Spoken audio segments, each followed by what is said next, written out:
Halo pemirsa setia VBIS News, dalam program Expose kali ini kita akan menyaksikan wawancara singkat seputar kesiapan PT Kalbe Farma Tbk menghadapi masyarakat ekonomi ASEAN pada tahun 2015 mendatang dengan Bapak Vijongtius, Direktur Keuangan dan Corporate Sekretari PT Kalbe Farma Tbk. Seperti yang kita ketahui, masyarakat ekonomi ASEAN merupakan pembentukan pasar tunggal di antara negara-negara kawasan Asia Tenggara. Ini nantinya memungkinkan satu negara menjual barang dan jasa dengan mudah ke negara-negara lain di seluruh Asia Tenggara, sehingga akan menimbulkan kompetisi dan persaingan yang akan semakin ketat. Kalbe Farma sendiri merupakan perusahaan internasional yang memproduksi farmasi, suplemen, nutrisi, dan layanan kesehatan.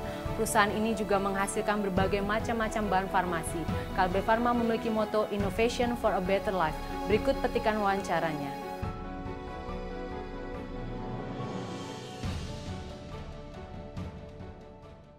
Ya, dalam rangka masyarakat ekonomi ASEAN ini, sebenarnya di Kalbe Farma sudah melakukan persiapan sejak beberapa tahun yang lalu ya, karena memang kita sudah sadar bahwa MEA ini memang nggak bisa instan, harus lakukan persiapan baik-baik. Jadi pada dasarnya dari tahun ini misalnya kami sudah masuk ke Filipina, masuk ke Myanmar, sudah masuk ke fokus ke Vietnam.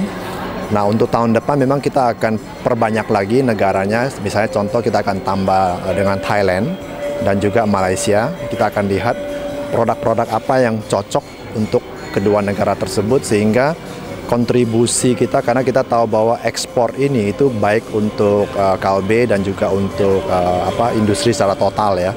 Jadi kita akan tingkatkan terus karena peluangnya begitu besar.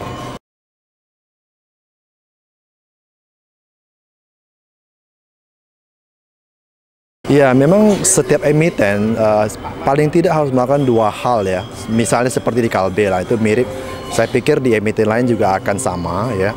Contoh misalnya kita harus memperkuat posisi domestik kita.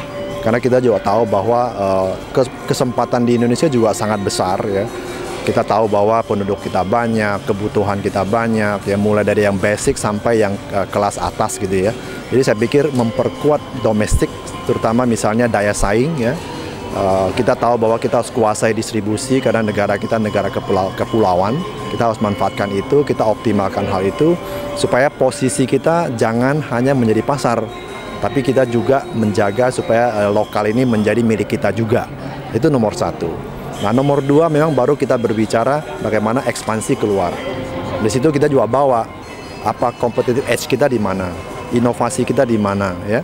Terus tingkat efisiensi dari supply chain kita bawa ke negara ASEAN khususnya, sehingga kita bisa bersaing dengan pemain-pemain yang sudah ada di situ.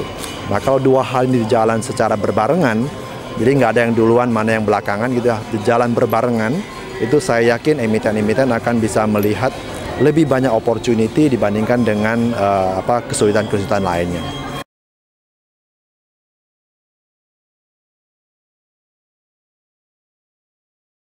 Kita lihat memang untuk Indonesia maupun secara ASEAN ini kita lihat positif, sangat positif ya. Apalagi dengan banyak sekali berita-berita baik dengan program-program pemerintah kita yang baru, yang sudah sangat baik sekali ke depan, sehingga Kalbe khususnya di kesehatan ini kami lihat sangat optimis. Kami mencanangkan pertumbuhan yang jauh lebih bagus dari tahun 2014 karena kami mengharapkan pertumbuhan tetap lebih dari 10% sampai dengan 15% tahun 2015 ini.